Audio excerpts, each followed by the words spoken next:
Welcome to Cybersundhed, or should I say Cyber Hope. This is our first podcast in English. It's still about technology, it's still about cyber, it's still about health, when technology meets the human being. And today we have Subhi Founder, who is an entrepreneur, and you founded My Mental Wellbeing, MMW, which is focusing on helping people into a healthier life in the 21st century, this very digital world. You're a dynamic person.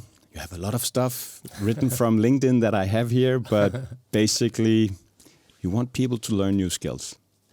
So let's learn together now. Let's do it. Welcome, Subhi. Thank you. Thank you for having me. My pleasure. So what's on your mind right now?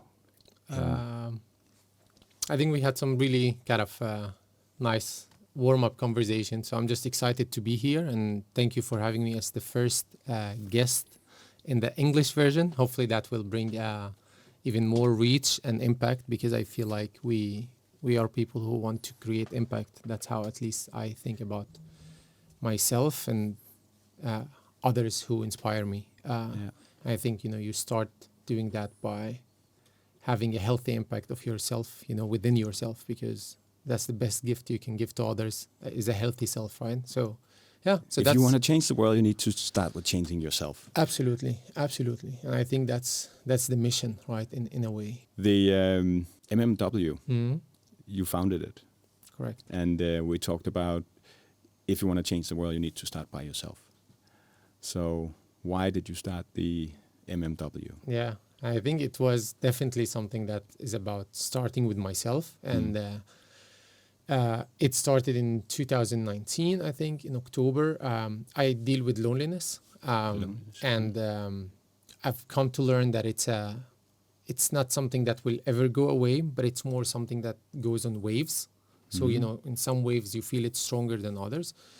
And it started just with me kind of, coming home and feeling lonely, I would say. And it was quite interesting because kind of from the outside in this kind of curated society that we've built thanks to technology. And I'm being ironic around things here, just to make it clear. I think, of course, there is a very upsides of technology, but I think there is unintended consequences to technology that now it's picking up, and I think that's a big reason why we're having this conversation. But just back to my story, like I was doing really well at that time. Like if I look at the criteria of, kind of socially, I have really good friends and connected to them. I have a good job. I just ran my first half marathon. So I was like, what's going on? Like, come on, man up, this toxic masculinity. Come on, you can take this, right? So I did try to take it for a couple of weeks. I was like, okay, let's just give it some time and see if there is something, if it's just going to be shaken off, so to speak. But it didn't really. And then I felt like, I think words and articulating your thoughts is a way also to invite others to the conversation and to feel better. So I wanted to talk about my loneliness and the challenge I'm facing. But I had both of my managers, really good people. Actually, they have been mentors and inspiring people, which I feel I'm very lucky to have them early in my career. But I still felt afraid to talk about mental health on my Facebook, ironically at the time, because I felt that they will think, there is stigma around mental health, right? They will think it's about stress, about the project I have, which actually give me a lot of thriving and satisfaction. So I was in this kind of dilemma, like, what do? I want to address it, but I'm afraid to address it because there is a lot of stigma around it, and then it might be misused against me, so to speak, right?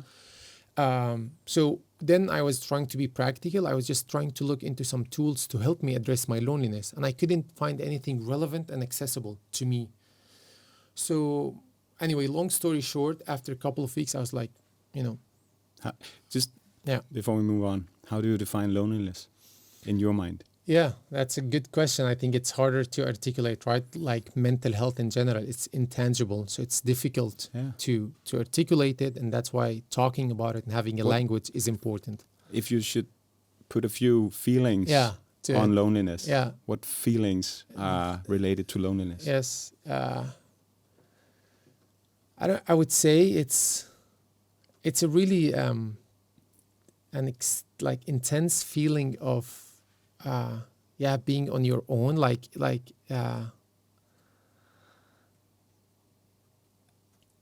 you cannot you feel in a little bit hopeless to describe how you're feeling, because you don't think someone else will understand your that kind of set of emotions. And it's also because it's a bit harder to describe that emotion, which I think back to why language and articulation is important, because if someone describes something that you weren't unable to articulate, they can inspire you and they will help you that way because they were able to articulate it. So they put a word into a feeling and you're like, oh, I can associate with that. And then you build on it or you don't, depending on the articulation, right?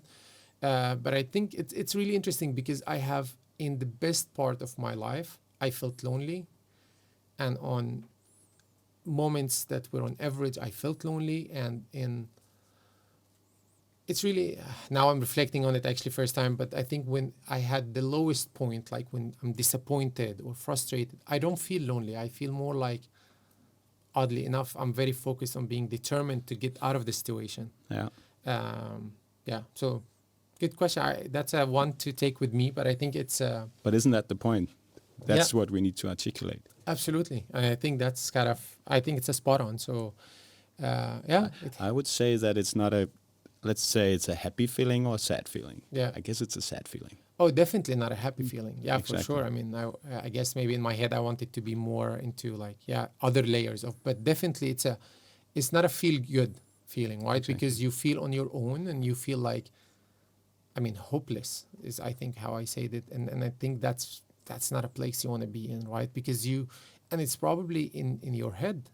Yes, you decide it it's hopeless, but it's not really, because that's why people share, I guess, with each other, and having support system is important, and having access to community is important, because sometimes you share and others can, inspire you and guide you with their own wisdom of their experience, or sometimes just by listening, it also makes you feel better, right? Yeah. So I think that's why I'm very forward coming around it, because I think especially men, okay, maybe I'm not going to say that, but... Go ahead. No, it's because I cannot really quantify it, so I'm not gonna kind of make it about. But maybe historically, I think it comes that emotions have been labeled more for women back in much maybe further down the line. I mean, in some societies it still is, and for men, you provide, you're strong. The toxic masculinity we talked about. You don't cry, so you don't address your feelings. So I guess, the more you go in that path, the faster track to loneliness I think you would feel, because you feel trapped. You can't address it, so you just feel on your own. And maybe that goes when they say it's lonely at the top. And it's because, You were on the top at that point in your life. You were doing great. You were running. Yeah. You were having a great job. You were on the top. In I guess, in a certain definition. In a professional way. For sure. Maybe in a physical way as well. Yeah, absolutely. Yes. So, yeah.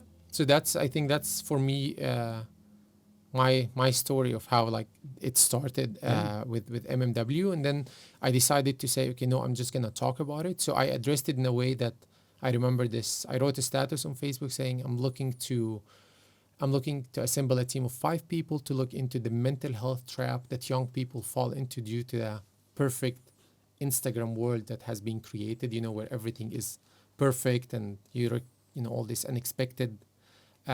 Unrealistic expectations and all of the jazz maybe that we can talk about. So that's what you did at that point in time when you started it. And you mentioned Instagram already then. Exactly. So you had an idea that Instagram had an influence on this. Yeah, because the period between this making the status and reflecting on my own loneliness and trying to find tools that help me, I was just reflecting on my behavior driven by the technology, by mobile application, by social media. How when my dad was young, or when he was 20, he had at best he could compare himself to his cousin or second cousin or his neighbor, his friends, right? Yeah. I compare myself to the world. to the whole world. I'm comparing my first chapter with someone else 20 chapter, right?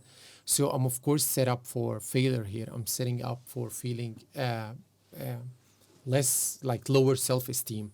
So I just started realizing at the time Instagram had this explore. Now they have moved on from that, but I guess it's different ways. But it's does the same thing, meaning you can check other people who you don't follow.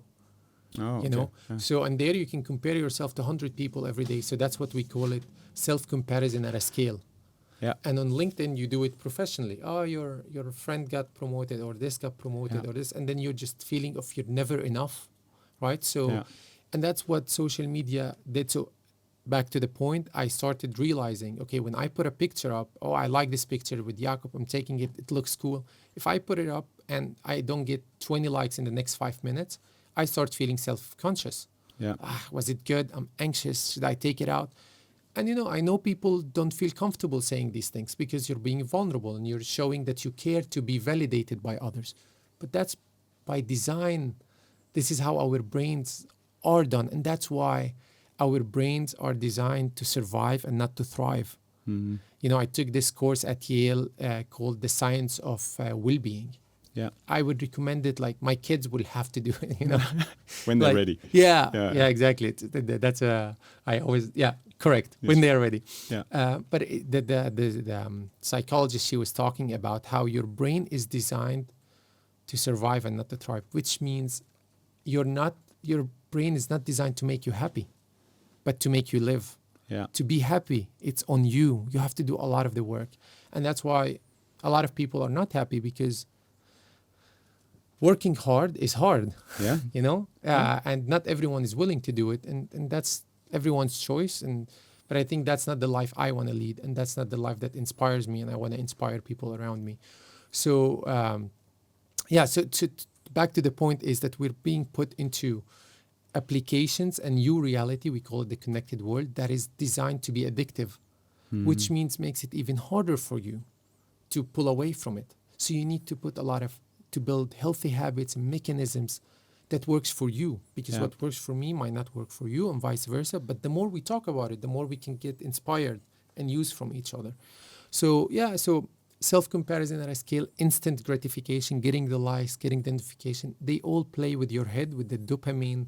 I'm sure you have heard it so many times already in the podcast, because it's but not in English. No, exactly. So you guys are welcome. Thank you, Subhi. Anyway, so all of this basically makes you vulnerable, and means that we have all these new stressors to our mental health. But the supply, the resources and support and services that can help you bounce back is not there. And that's what happened to me, right? I felt lonely, I felt vulnerable, but I looked for accessible and relevant tools. I couldn't find anything. And that's that's MMW mission. Yeah. That we say that today's resources and mental health toolbox is outdated. It's trying to solve problems of yesterday. I'm interested in the problems of today. Yeah. And usually, when there is proactive and reactive to solutions and policies and toolboxes. And I understand it that a lot of people, for them to invest and spend time, they want to wait for the data-driven decisions, right? Yeah. It's every tech company's Science, slogan. evidence. Yes, exactly. And I think we had that talk, me and you, a little bit. I think I was a bit emotional there. I was like, it's interesting how I reacted. But I think now I'm a bit more calm. So I'm just going to say it maybe in a better way. Yeah. To me, of course, statistics are important. And data is important. But data comes from people. And when I talk to 20, 30 people around me, they're all young, from different generations, different backgrounds, and we're all having the same problems.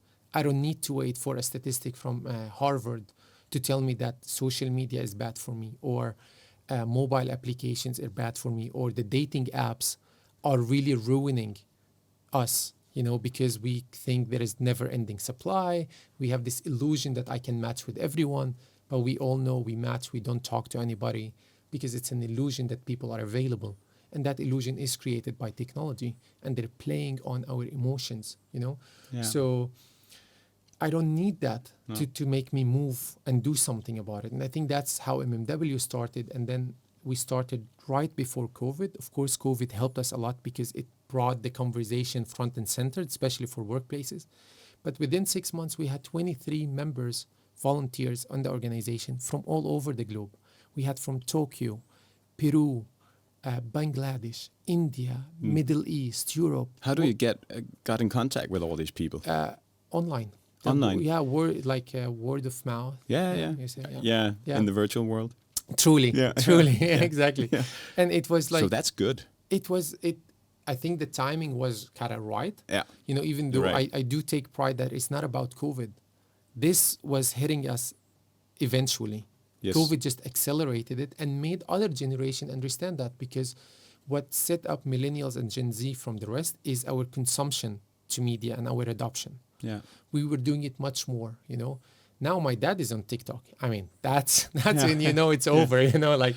Let's just hold on to that thought, Yeah. because in the beginning, MMW, that was millennial mental well-being. Correct. But there's going to be a change. Correct. Because now we have a new generation.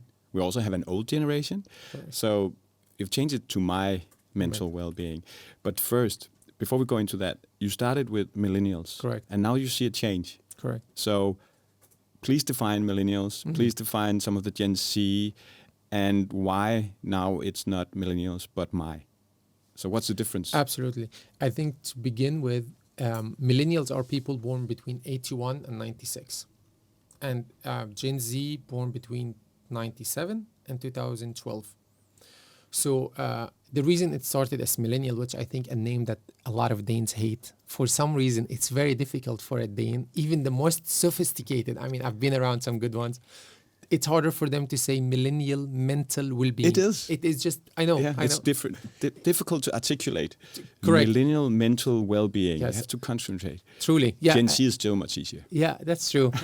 Too bad I was like, boomer. I was born in the wrong generation. But I you're guess. a millennial. I am a millennial. Yes. I'm like we call them like, because we had to also split the millennials. There is the more mature Why do we have to millennials. put people into those categories? Because the reality is that you are shaped by the exogenous factors, which are political, Which environmental, factors? You said some factors.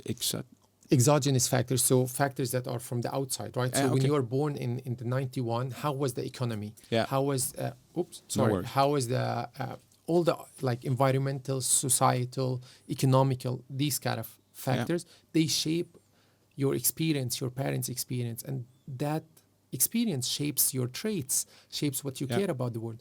We were born just in a different time, and millennials were unique, or are unique. We are we're becoming older, eventually, you know. But fortunately, truly, actually, right? Aging, it is a privilege to age. Anyways, but we are, I think, I was calling it fit for purpose as a generation, because we have had childhood without, you know, MSN and, you know, like computer were just coming around, right? Like in 2000, I was 9 years old. And then we also did the shift where we're online, we're the first kind of movers into Instagram, Snapchat, and all of that jazz, right? Yeah. So, which means we can understand both worlds, and then we can curate for something that provides balance, because I'm not here to say let's go offline completely, but I'm also not here to say what's happening right now is not right. And then, of course, there is a path to go why governments need to step in, why the business model is wrecked, because basically all these mobile applications are based on clicks, and clicks are based on advertisement.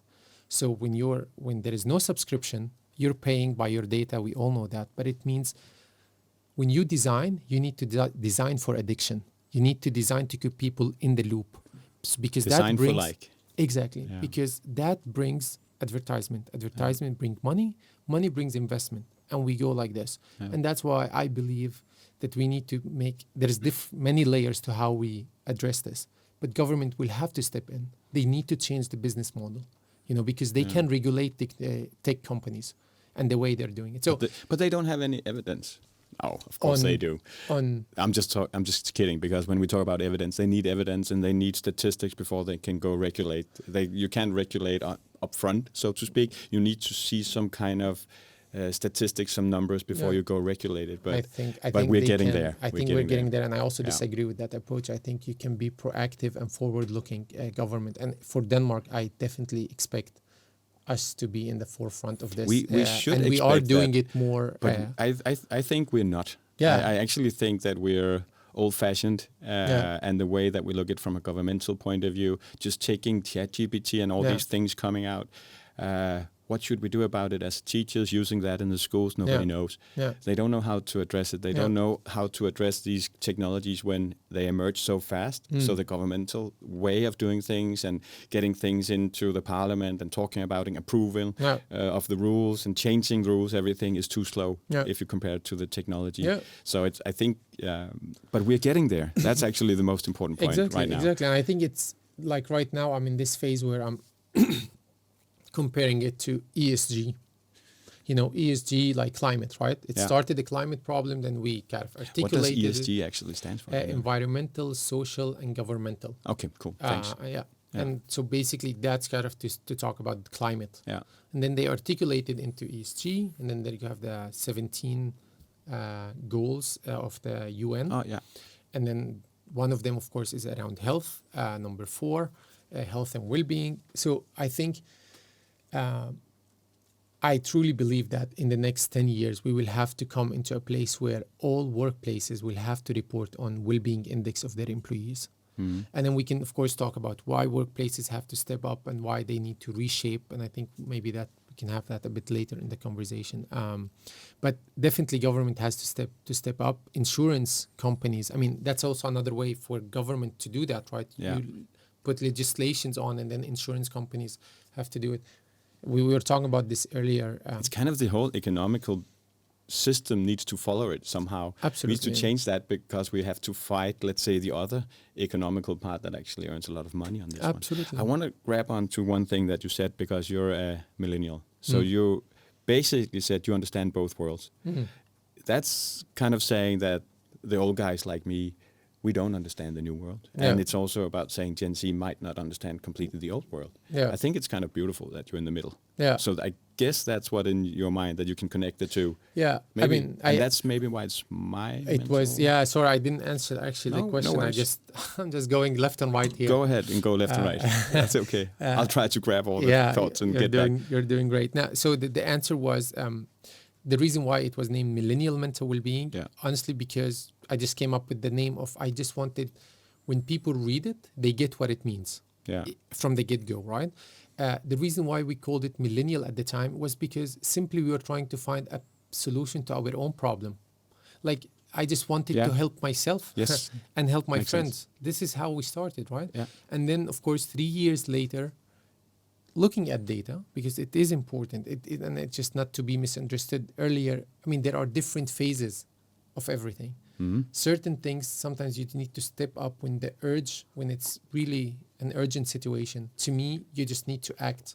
Sometimes that people act on their gut feeling or whatever you want to call it. But to me, it was like, I know that what's happening is not right because I can feel it You on can feel it, myself. yeah. And I can talk to a lot of different people who are different than me, from personality, knowledge, reflections.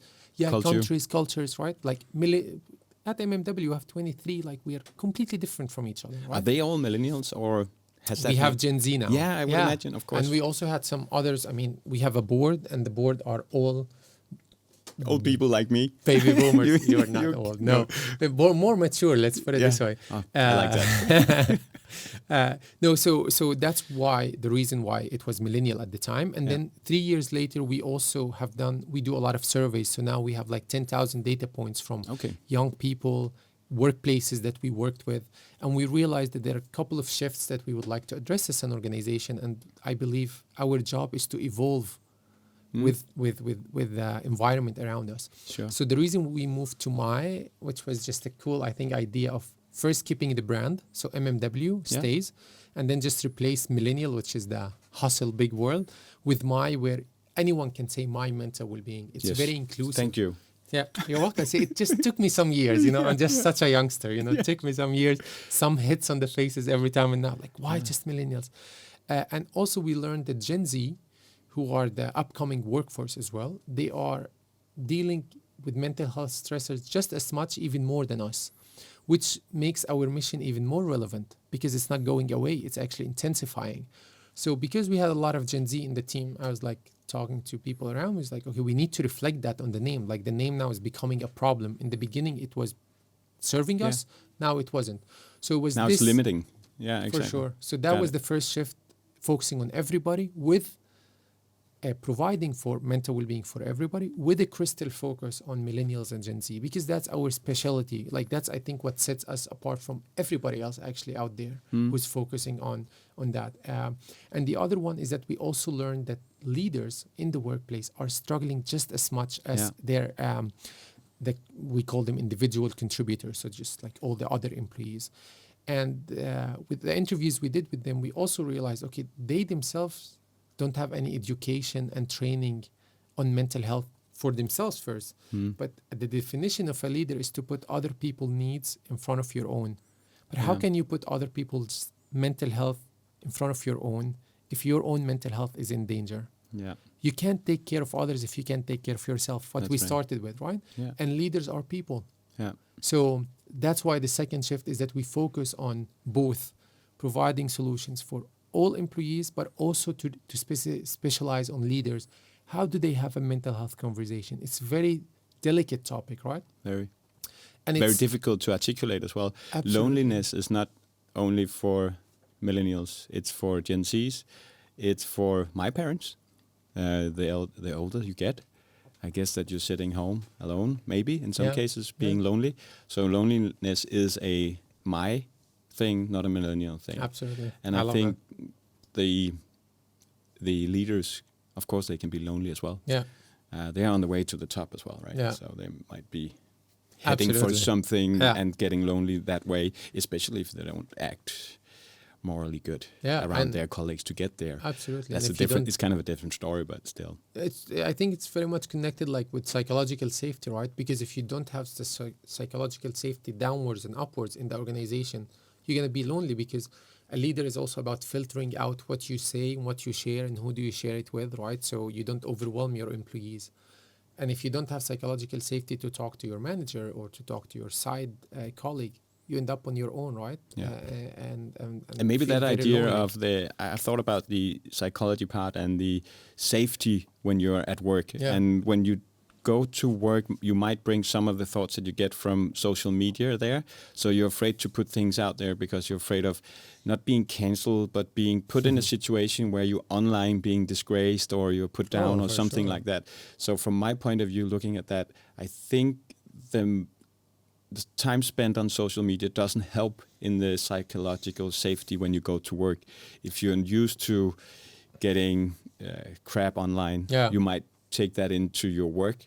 And you're sitting. I'm afraid to say this because I don't want to get into a situation where I get crap from my employees or you will my 100% colleagues. take it with you to work, because that's the whole point of why there is no work-life balance. There is no work and life. You have one. You have one life. You have one head. So that's a big difference between the mature people, myself, and the Gen Z. I think that's the main difference because. And I want you to talk about it because we had that discussion. And the first time I met you was when you had your first MMW in Copenhagen. And I was really surprised when I heard this run around. We always called it work-life balance. You need to be able to separate the two. So that's the philosophy and the professional idea from the maturity, the mature people working. You see it differently. Absolutely. From a Gen Z point of view. Yeah. And I didn't see that point. And I think that's a very crucial concept to look into. So please explain why you see it so much different than it's a work-life balance. Yes. It's different from Gen Z point of view. And Absolutely. why? So what we champion is something called life balance. And I, of course, totally understand. And again, that goes back to why we label, or like why Gen Z, why this, why that. Because baby boomers and boomers, people before millennials, they were raised in a time where work and life were completely separated. We even say it's a luxury. We don't have that luxury anymore, because back in the day, you will be able to work from 9 to 5. Once you leave the office, your manager cannot even get to you, even if he wants to, because maybe there was no phone for everyone, no mobiles, right? No mobile phones. And of course, later on, mobile phone came around, laptops came around, but still till it hit a mass, which means when a technology or a device is available to everybody. Yeah. It took maybe the last 5-6 years when like old companies started like providing you with laptops and devices, blah, blah, so you can do your job, right? But that also had a downside to it. It means you're always connected. You're always reachable. So that's kind of, at the time, life-work balance is a mantra that HR or people and culture, now they're called people and culture, at the time HR, they came up with a brilliant idea because it reflected the time back in the time where the structure was very different. Right now we live in a different structure, even before COVID. But now with COVID, with hybrid, remote, flexible working, you're always on. You're never actually offline, you know? And even when you're relaxing with your friend, right? Your manager or next deadline is 2 clicks away from you all the time. This is a new added stress that was not on my dad, because my dad, even if he wanted to, he couldn't get to it. So then his brain just eliminated it. Yeah. Where for me, it's in my head. So it's on me and my mental health toolbox and my healthy habits to say, no, this is my private time and I earn it. And I shouldn't feel guilty about not answering my manager at 10 p.m. at night or not working at 10 p.m. So that's one of the elements of why we believe that work and life you cannot separate them anymore. And that's why we believe that to be able to champion life balance, workplaces have to rethink what is a workplace is. And is my responsibility still to this time to take care of my employees only between working hours? Or I have Jakob working for me. I have to look out for him holistically as an individual. The reason why, because the better he's doing as an individual, the more he's going to thrive at work. You know, that's from an employer win-win situation. Yeah. It shows statistics by Deloitte in 2017. It shows for every pound you invest in mental health, you get 5 pounds return on investment. So even the numbers are there to support that. And that's from an economical kind of cost leadership perspective, you know. Yeah. Then you have also the other element of differentiation. Younger people are more interested, they prioritize their life differently. They want to have well-being as their first priority. Yeah. And that is a key differentiator between when they choose between which employer they would go for.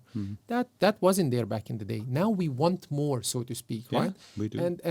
And you can judge it, you can say no, yes, no. But if you don't, you know, I mean, if you think about it in simple terms as like in sales, right? You always say you need to understand your customer to be able to sell. Yes. You need to understand the generations that's coming into the workforce to be able to sell yourself for them to buy you and work for you. Because if you don't, someone else will.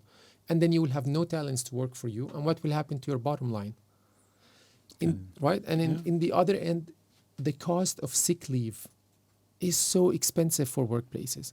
It means someone has to go on a sick leave. You need to find a replacement until that person is up and running to deliver at the same stage. That's huge cost to your bottom line. Yeah. Right? So there is the differentiation, attract, invest in better well-being and mental well-being for your employees, because you can attract the younger one, but also from a cost perspective. You can do it because it's costly to have sick leave and burnout. Yeah.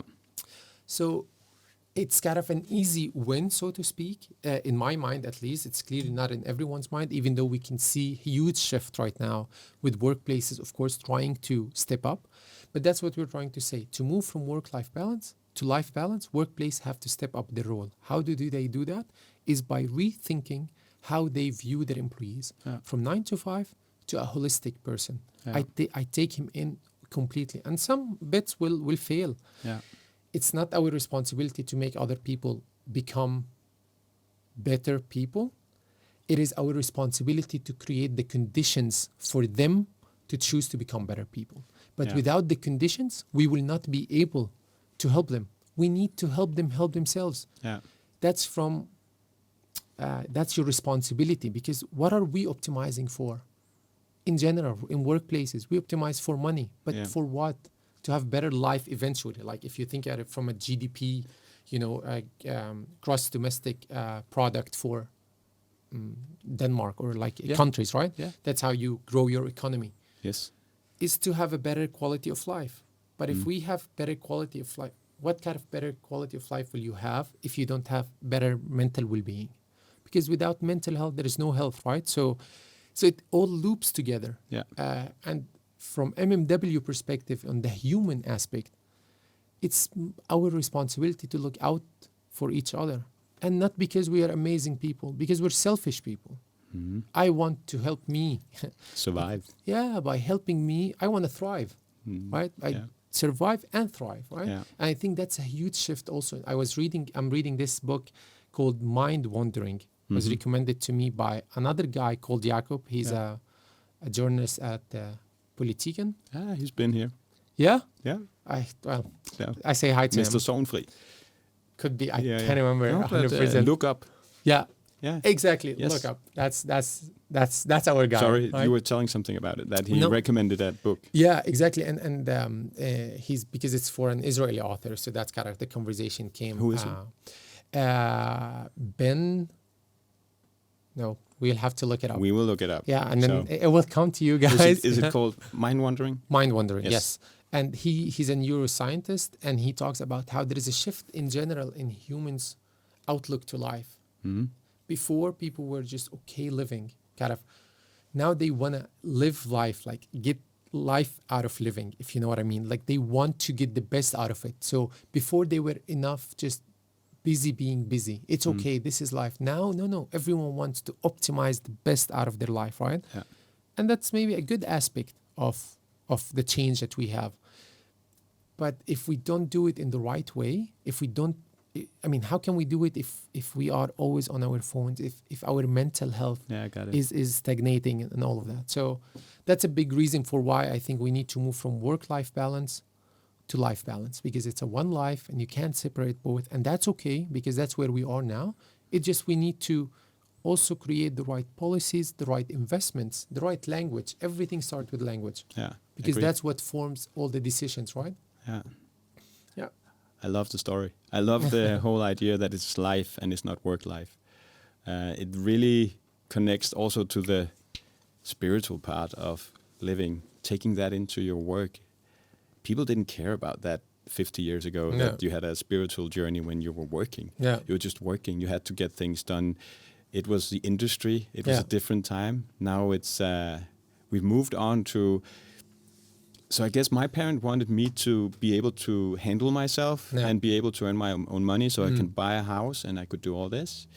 I think what I think that my child should be able to do is to thrive, Yeah. because they will not have problems with surviving in the future, not because of wealth and work. Do they even have to work in the future? I don't know. Yeah. That's a good question. But anyways, it's life. It's not work life. I want to say one thing, and that what hits me when I was at the conference that you had, and that was, well, if we need to go this direction, you're actually going into an old discussion where you take employees that are experts, they develop and they get up the hierarchy and become managers or leaders. No, incorrect. They become managers of their department because they have the skills to do the work good. They have no people skills. There are so many people in my generation that are managers that has never been on a leadership course Absolutely. and any sort of kind. And I remember when I started with these leadership courses, I've been on a few, actually a lot, but it was you can manage 12 people. Yeah. That's a maximum. Yeah. When I first thought the idea that you have to look at your employees as a holistic person and not only from 8 till 5, I thought you can't manage 12 people then. It's too much for you. So first of all, you need to take care of yourself, as we talked about. So don't be lonely yourself on your way to wherever your journey is. And then at the same time, take care of 12 people in your team that needs to be psychologically safe in the team. 12 people, getting those people together, be safe together. People are different. My point is that you don't have the skills to do it as a manager or a leader today, and you have too many employees, if that's going to hold on. I don't think that it's possible. But, and again, if you do the ROI, the return of investment, it's a good investment. But I think my point is you need fewer employees and you need more education to be able to do this if you want to do it successfully. And you need to understand a lot of things about mental health. I even think that you need to understand a lot about cyber or the technology so you understand what it does to your employees. And then you agree on some that boundaries might be the wrong word, but the setting that you said, that you put up some settings that help people help themselves. And you need to understand how technology works and how culture works in life, not only at work. But that's a huge change. And I'm like, it's funny because we didn't talk about this. So the way you're shifting this to where it's perfect because it writes up to what we are trying to do now with the upcoming campaign that we have on the World Mental Health Day on October 10th. And what we're trying to do basically, and just before I actually jump in that, what I just want to say, you're spot on this. And that means that we need to upskill our leaders. And my prediction is that in the next 5 years, all leaders will have to have a training on mental well-being and the well-being of their employees. And that's the thing right now, why leaders are struggling, because they didn't know what they signed up for. No, exactly. Because now they're being asked to look out for their employees, but they cannot even look out for themselves. And how could they? Mental health has been a hugely taboo topic. Understanding yourself, because as we said, workplaces, they just personal, professional, you separate, but you can't do that anymore. So they have a gap and they are in an imbalanced situation. And that's why we think that what we are doing as MMW and as many, many others are doing is very, very important to sustain ourselves as humans, sustain ourselves as economies, as nations, because it all starts within you. And the trainings will also be that they need to get to know themselves better so they can know other people better and lead their team. So I think it will be something that workplaces have to do. And it's something I can tell you, we are in conversation with many different companies that would like to do that. So we can see that there is an uptake on it. And my prediction that will be a must-have avenue for any leader in the future. Next to your skill set and competencies, you will have to have that kind of training. And then it's for you to choose if that fits you or not, because to me, that's my ultimate goal in life is to inspire and be inspired, because it's a loop. And maybe not everyone want that, and that's okay. But then not everyone is meant to be a leader either, because you can be a manager, but to be a leader is a different thing, Agreed. And you need to sometimes just have manage expectations, right? And just say, this is what I'm able to do, and this is what I'm not able to do. Either way, it's a responsibility of the institution. In this case, institution could be a government, could be a workplace, could be parents, right? Institution change, but in this context that we're talking, it's a workplace. And it's their job and their responsibility to educate, train, and equip their managers to be able to reflect the new changes in life. And that's what we talk about also in the video that's coming out about the new reality we live in, which you beautifully put, right? It's about understanding technology and what it does. And we need to be living in a world where we can address the challenges that we're faced with in this new reality without feeling ashamed. So this is what's going to come out on October 10th for MMW. We have created a pledge that is a mental well-being pledge. It's an initiative led by young professionals together. So important to say, together with other workplace decision makers. Those are line managers, people in culture, C-suite, everyone. There is no generation. It's about improving the workforce well-being. It's to help workplaces shape the future of work by making them rethink and taking care of their workforce well-being, mental well-being, and not just viewing them from 9 to 5, because that's the biggest shift. I think it's a beautiful thought. And I've been working for some time with organizations on strategies and new ideas, call it whatever. But if you want to change your strategy and want to go into having a pledge and change the whole organization, you know what they say, culture eats strategy for breakfast. It's going to be difficult to change that culture. Exactly. And one example I want to give on that one is you talk about it being a taboo. I'm not even sure it's a taboo. I think so. Why don't we talk about it? That's kind of the in my head. Why don't we talk about it? Yeah. I think we don't know how to articulate it. Exactly. So I don't even think it's a taboo as something that I don't want to talk about, because I think I don't know how to talk about it. So it's not even like, it's important to say that It's definitely an element of it. it's an element of it that where you could argue that it's a taboo because you don't know how to talk about it, and if you start talking about it, you get into something where you get vulnerable and you don't know how to address it. Yeah. Exactly the same that happens when you talk to your kid about something you don't know about, Yeah. like the technology on Snapchat, and you get into something where you get vulnerable. The point is that if you are a line manager, and it's just so much easier to measure your employees on numbers. You deliver this, if you're in Deloitte, whatever, it's so much easier to just focus on the numbers that you need to deliver based on your competencies, your skills, and what you do. Like the KPIs, and this is what I do as a manager. So I can make things work. That's my manager stereotype way of working. I don't even want to bother with all the mental health. I just want people to go to work, be a good place before they work, and then I don't know how to do it, but I do know how to execute. Yeah. So I wouldn't call it toxic masculinity, but that's just the way. That's the thing we know. Yeah. So and that I point, think, and that's and how do we get to the point where, well, slow down, take it easy, take a look at your employees and see the thing that you're doing, how it affects them. Look at yourself. How are you doing? Yeah. How do you engage? Let's say mindfulness, mindfully with people, understanding them, getting the return of investment, the time that you spend of actually doing mindful work where you get things running beautiful together as a team. And I think they're not mutually exclusive, right? You can do both, I think, because we can engage in a meaningful conversation. Actually, the research shows that and the statistics, it's just like, it's actually gonna tenfold on the execution. But I think it's because we only know this. We're comfortable with this. So we continue to do it. Yes. And we're coming in, we're challenging that. And she said, it's difficult to change culture. It is. But that shouldn't stop us from doing it, because it's the right thing to do. Maybe it will change eventually. It will change. Because that's we are way determined. of the world. This is what me and you are doing today. We are already making changes because we are helping people articulate. We're talking about it. We also have concrete ways forward to how to push that ball into that other side. I think this is really philosophical, but it's going to happen anyways.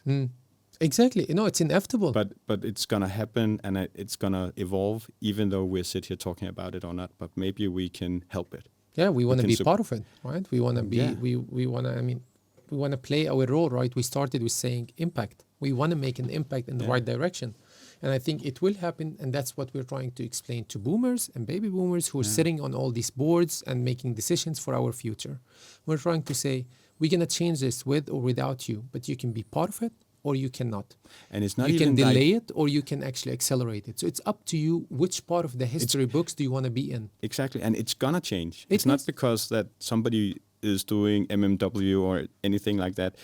You're part of the journey, you're part of the change, you're taking a stand and having your role in that journey, in that life. Yeah. And people just, maybe there will be some older than me or somebody that doesn't care about it, will just say, I don't care because I'm going on a pension anyway. And they will say, well, that's okay. It's going to happen anyway. I'm just not going to take part of it because I'm a different place in my life. Yeah. But we are in a situation where we want to take part of that.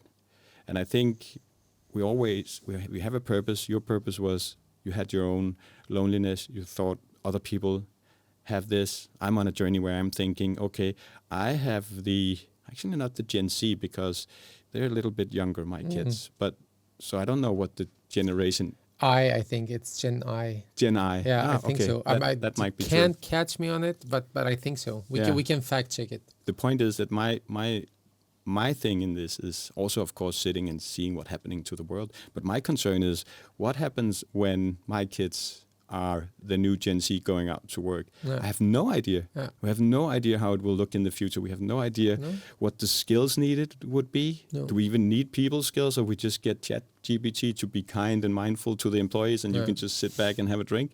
I don't know. Yeah. But you can't imagine. But right now, we're in the middle of that journey. That transition, it's absolutely. And you transitioned from millennials to my. And I think that you talked about a video. Yes. And sometimes when you and I sit and talk, we already feel like friends here. We are. But the point is, sometimes when you talk about things, maybe a video Can or help. a picture can explain it much easier. Yes. And you have the video. It's We have not the been video. launched when we do this recording, but It we will would like be- to share it. Yes, it will be publicly available on October 10th. So Yeah. if you're listening to this, you can go to YouTube and write My Mental Wellbeing, where that takes you to our YouTube channel. And we're at this stage where we're not sure yet what we're going to name the video, because we want it to be something short and communicates what it means. So maybe you guys in the room here, you and the amazing team that you have with you, maybe you can also inspire us and help us. What should we name the video? Before we then go and watch the video, Yes. how would you explain the video? How would you introduce it? I really don't want to do that. The reason why, because I really want, like right now, I'm in this stage where I want people to have their take on it. Yeah. And then maybe I can give it one word, but Please because do. maybe if someone's One word. listening, one word is a problem. Maybe one sentence, but I think it's the story of every person who's living in today's world, with a focus on the younger generation. But I think it's all of us in this video, I think, and it took a lot of work to I mean, now I'm setting the bar high, which I didn't want to do, but let's watch it. And I think we've been trying to be brave to tell a story that a lot of people, and I showed it to some people in workplaces, like, yeah, but we can't tell our employees not to go on Instagram. And I was like, this is what you got out of this. It's not what we're trying to say, but you tell them or you don't, they're gonna go on Instagram. Do you want to help them or not? Do you want to be part of the change? Because we need help. And that's okay. It's part of it, saying that we need help. Is to do it. So let's watch it. I'm really looking forward to hear also what you guys gonna say in the studio. I haven't seen it. No, I know. Yeah. So I'm really excited. Young professionals face a mental health crisis due to constant online presence, fueled by social media and mobile applications that are designed to be addictive. This combined with hybrid and remote work, where work email notifications never stop buzzing. Young professionals end up being anxious, stressed, and overstimulated. As mental well-being triggers increase, accessible and relevant well-being support and services remains limited, especially at work, where 84% of young professionals have experienced burnout and stress symptoms because of their job. How are you doing?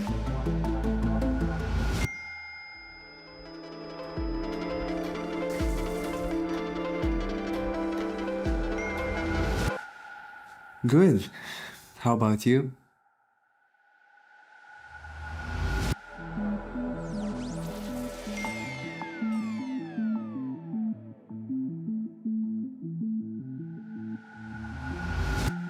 I'm great. Imagine a workplace that prioritizes mental well-being, understanding the new reality we live in, empowering us to embrace our challenges without shame. Picture having a manager who supports not only our professional growth, but also provides us with mental well-being coaching. This is MMW mission: to break the stigma by helping workplaces prioritize their employees' mental well-being through concrete well-being toolbox and science-based techniques. Our approach is based on 10,000 data points from young professionals and workplaces.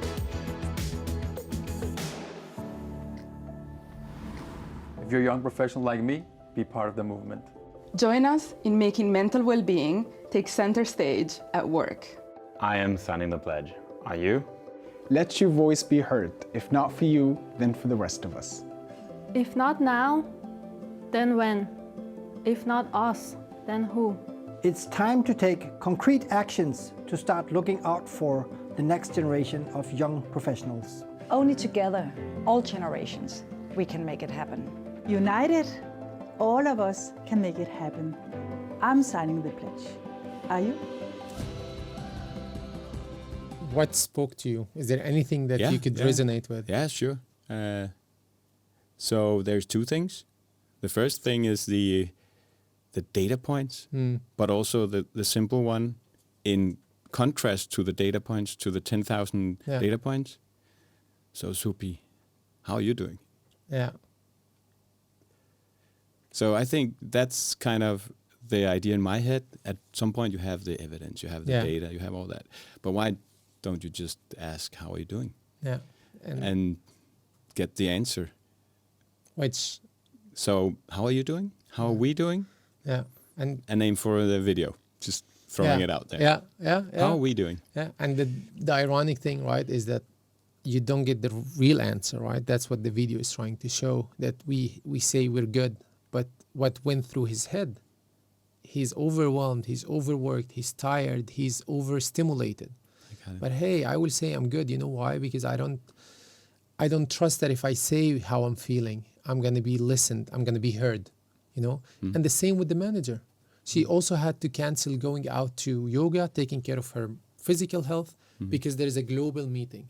And she was going out with her friends or on a date, and she got a message saying, HR stress meeting, one of your employees is going on a stress leave, right?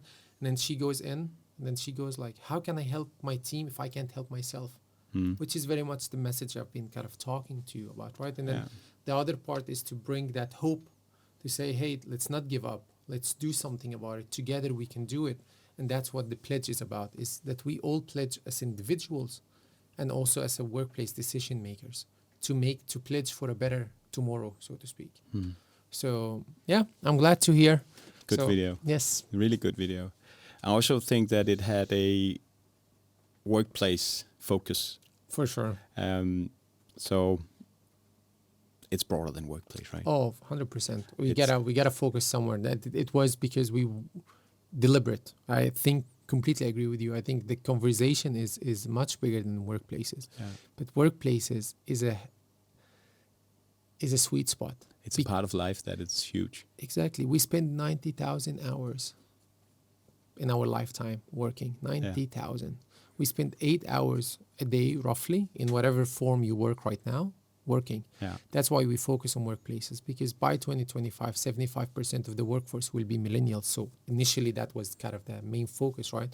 But the conversation goes to, if you can ensure that you have mental health support toolbox, something that can help you identify your stressors, work with yourself, be better throughout these 8 hours a day, you are in a much better state than not. So that's why we focus on workplaces, you know? So it's bigger, larger. That's why we also talked about government, school. I mean, I wish they taught me how to regulate my emotions. You know, how is it to have online and offline personality, you know, persona, right? Yeah. How do I deal with that, right? Like all of these things, but how could they have done that? At least for my age, it wasn't even there, right? Like when I was in school. But now we need that. So I had this conversation with a friend of mine. His dad is a principal of a big school in Nazareth. That's where I come from. And it was a bit heated, the discussion, in a good way. He's a great guy. And we were like, dude, you need to tell your dad that he needs to start reflecting, you know, the school program. It needs to reflect that, the changes, right? It's not just the math that matters. No. You know what I mean? So, I know what you mean. Yeah. And I think I also had a conversation, not heated, but... By the way, we need more heated discussions because that's where the feelings get out there and we talk about the real stuff instead of just being careful. I had a talk with somebody also around school and, you know, they're just sitting and waiting for the government to tell them what to do. Yeah. Even though that some of the things are, in my mind, obvious, we should start doing. Yeah. But coming back to the idea that the government is too slow, I think the point of doing this in work is actually good because companies can do this without... Private. Yeah, they can do it privately. Yeah. So it's a good place to start. And if you can tell the story about the economical benefit.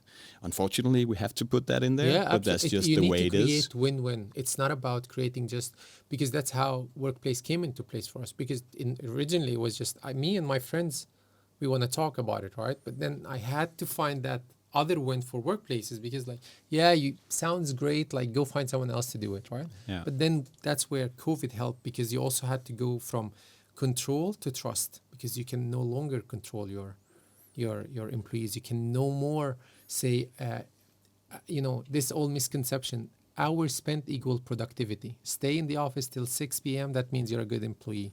We were all raised. I mean, I'm sure you lived most of your life on that element, at least of the workplace. My upbringing in the workplace was like this, and it's all, of course, bullshit. I mean, it's old stuff, because when you were working at the factory, it was making sense, right? Exactly. But now we're not in the industrial revolution. We're in the digital revolution, and you could still how late that's picking up, right? So it's just to say the transition will take time, and that's why I expect the well-being index, workplace well-being index, to be in place in 10 years. Yeah, the new CSR. Exactly. Yeah, human CSR. Exactly. We've talked for an hour. Yeah, and time passes so quickly. It does, and it has been really good. It has, and thank you for taking not only me but also the listeners on the journey. And as an end to this podcast, of course, we need to make sure that, I guess, people need to sign the pledge. Mm-hmm. Is it for everyone to sign the pledge? It is for everyone. Yeah, it's for everyone, and we intentionally did the pledge in two ways: young professionals, so individual. Yes. As an individual, what can I do? Yeah. You have 3 bullet points to make it so easy. Build the courage to have conversation with your inner circle, friends, colleagues, family. It starts by, how is your mental health today? If I come today and I say, how are you? Or I say, how is your mental health? You're going to get 2 different answers, I promise you. And if you don't, you're going to leave that person reflecting, which is a great starting point for awareness. Yeah. The next bullet for individuals: go to your workplace, to your institution, ask, what is the mental health investment that's being made? You're pushing... Or even mental wealth policy. Yeah. Like, what just push the conversation, right? Yeah. And the last bullet is to try to help create sustainable workplaces that actually reflect on today's reality, which is about life balance, not work-life balance. Then there's the other side. If you're a workplace decision maker, if you're part of that institution and you have power, prioritize the well-being of the workforce. Look out for the future generation, because that's all we have. I mean, I'm also already thinking about my kids in 5-6 years. Yeah. And I don't even have them. So it's just natural way of being, Yeah, it is. The second step is to create and invest in employees' mental well-being, because you can. If you're a people and culture, you have rights, you have authority, do it. And the third is, that's how we create healthier societies. So it's from individual, institution to society. That's how we have built it up, so everyone can be part of it. So I really hope that people will take the time. We optimize it to be in and out of the pledge within seconds, because we know we are all being busy. Yeah. So we want to, respect that, so to speak. So please sign the pledge. Sign the pledge. Thanks, Subhi. We're going to end the podcast with that one, because you so beautifully ended with the purpose of the pledge. Absolutely. Thank you for joining us. And thank you for having me. It was a blast. It was.